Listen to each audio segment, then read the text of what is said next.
Hey, how's it going, everyone? Uh, the setup's a little different than last time, and it's to highlight everything below me here. Uh, these are all the entries for the Colorist Jam. We got 26 of them, including myself and Marissa, which is totally awesome. You guys blew it out of the water. It was fantastic. Uh, I couldn't have asked for better entries. It was old pros and people who are new to coloring and amateurs were doing stuff. It was totally amazing what people were doing. Every single entry had something interesting going on in it. And I put the uh, Twitter followers or the whoever did it, their Twitter handle on the bottom of each of the image because I want you guys to be able to follow them if you want to. If you like what they're doing and you want color stuff to show up in your Twitter feed, you should give these people a follow.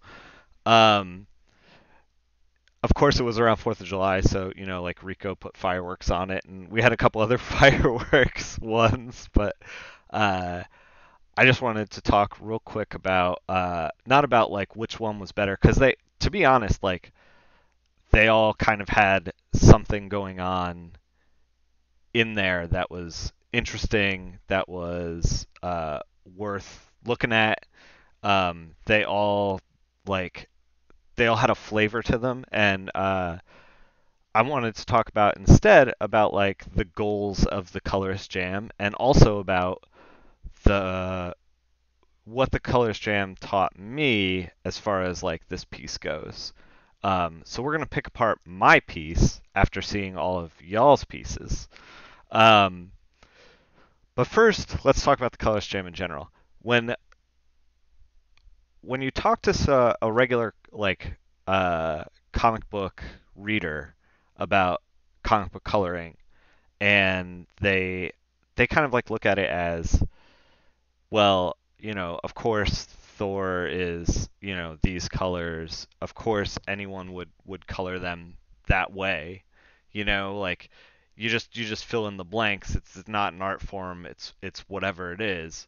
And the thing about that is that when you color something, it's the same.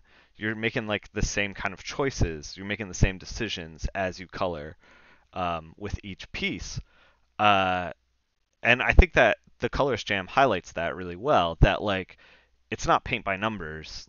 Everybody kind of goes in with different experience, different tastes, different decisions they're making.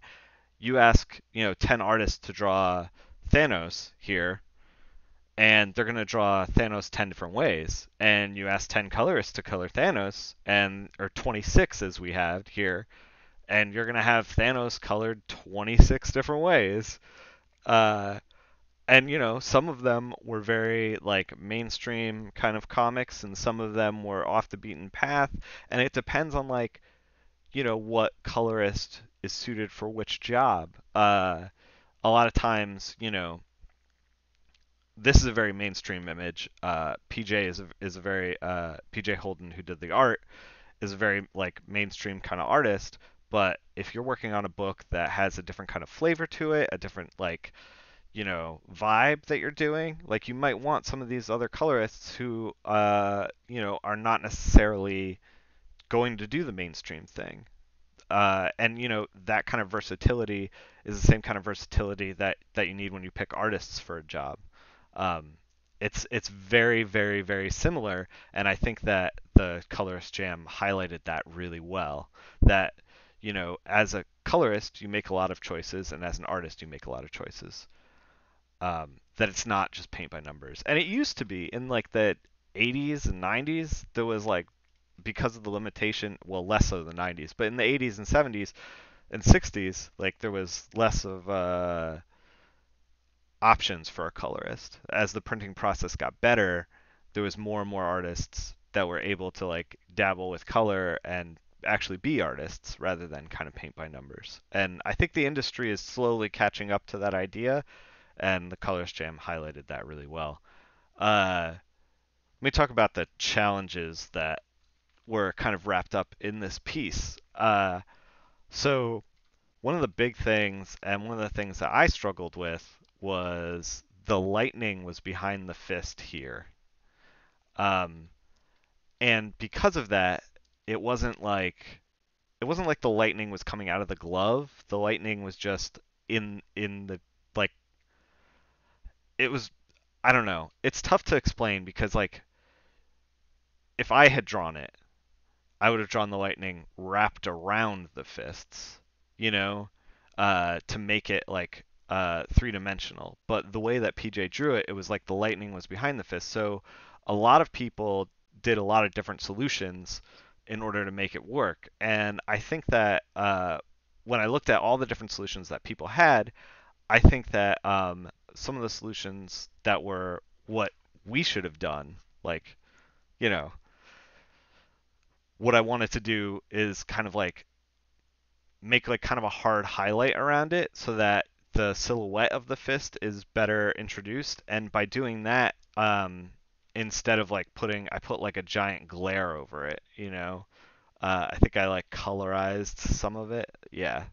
So like we just kind of like colorized some of it and then put a glare over it, and that was kind of it. And I think that if I instead took a second to like paint it, put like a nice like hard like white highlight down the side and over here, then like the fist would have looked a little bit better. The silhouette would have read a little better, and I think I would have opened up to do shines on the infinity gem kind of like shines on the jewels here, um, which actually nobody did. Like the Infinity Gauntlet has this iconic cover of Thanos with the fist, has like these shines coming off it, and nobody did that, and I thought that was interesting. Because I think everyone was struggling with this same situation. Like, how do you tackle this? Um, I don't think there was a right answer. I don't think there was a wrong answer. I'm just saying that after seeing everybody's piece, I think those are the changes that I would make. Those are the changes that I'm going to think about in the future. Um, Another thing was we have one entry by I think Ron Chan. I'm not exactly I can't remember. Maybe it'll cycle through soon. But he did this like gutsy shadow that was like here over his chest. Like essentially the lightning was casting a shadow this way.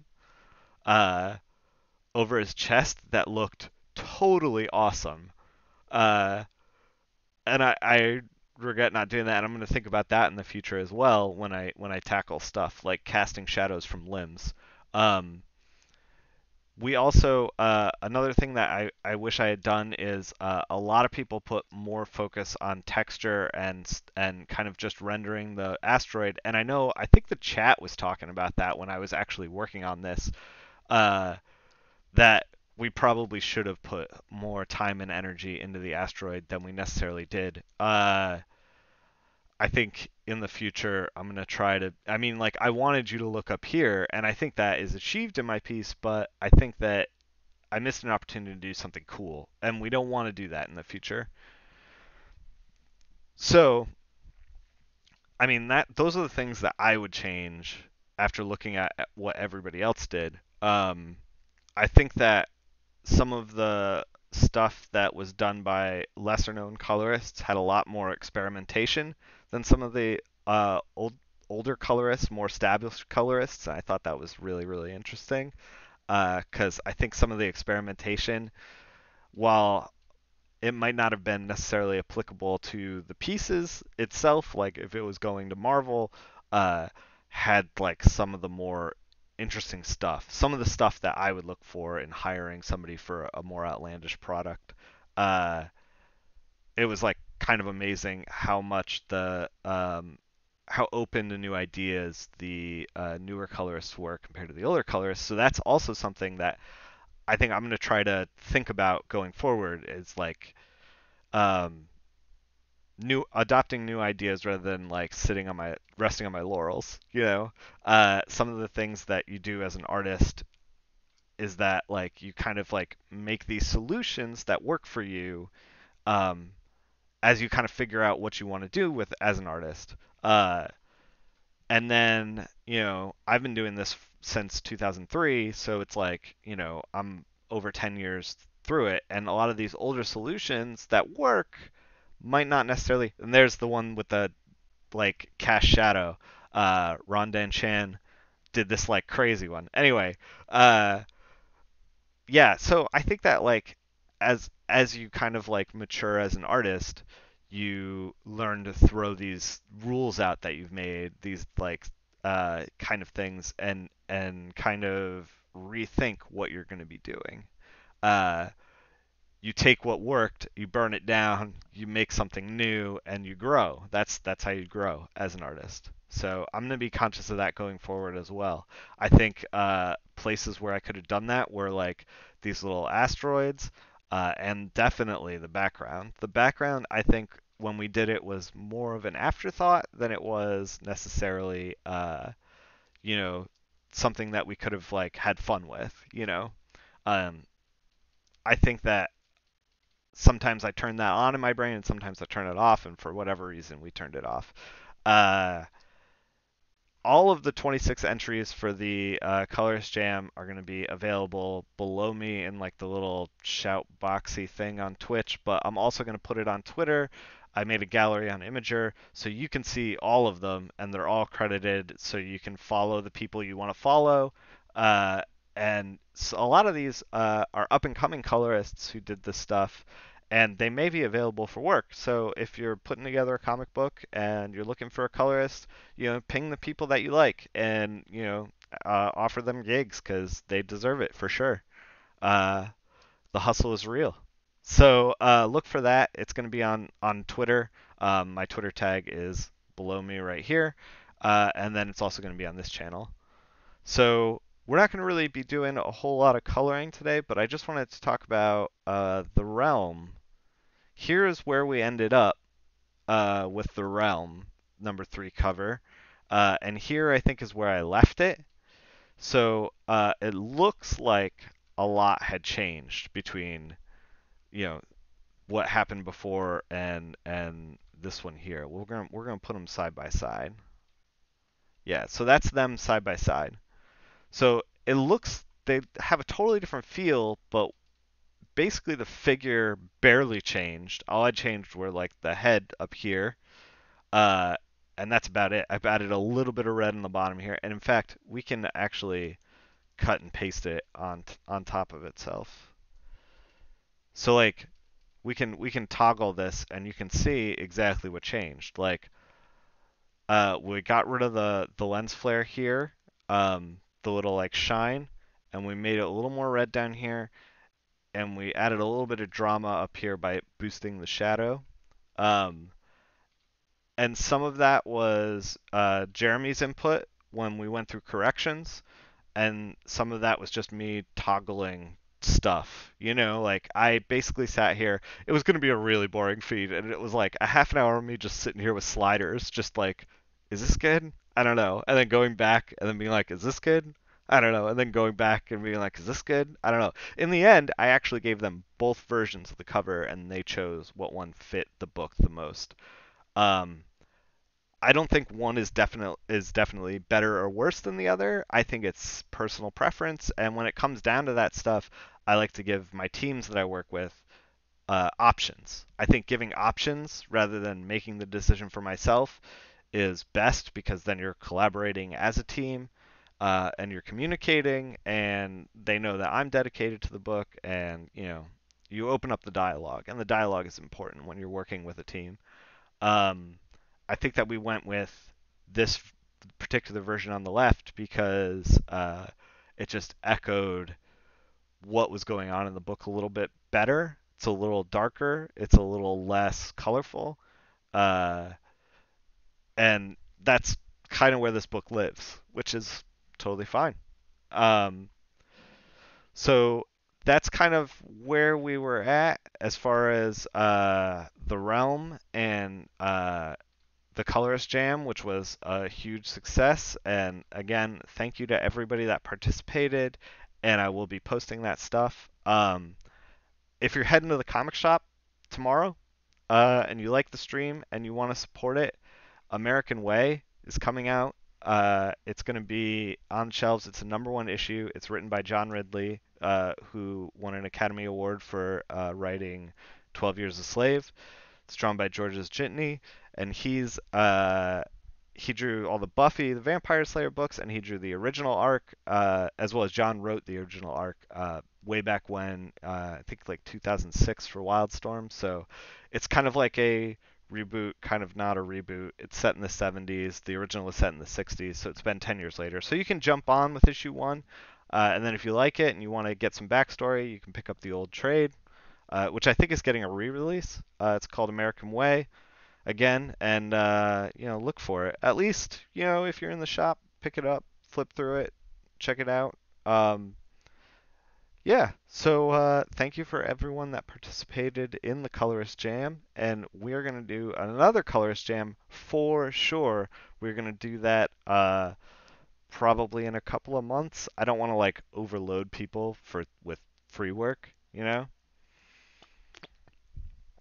So I know it's a quick stream, but we're going to be doing some art and some gaming this week. On Wednesday, we're going to be live with some more Last of Us. We have a clicker nest to get through, which is going to be, I'm going to be real skillful at it, I'm sure. Uh, and then we're gonna have an art stream.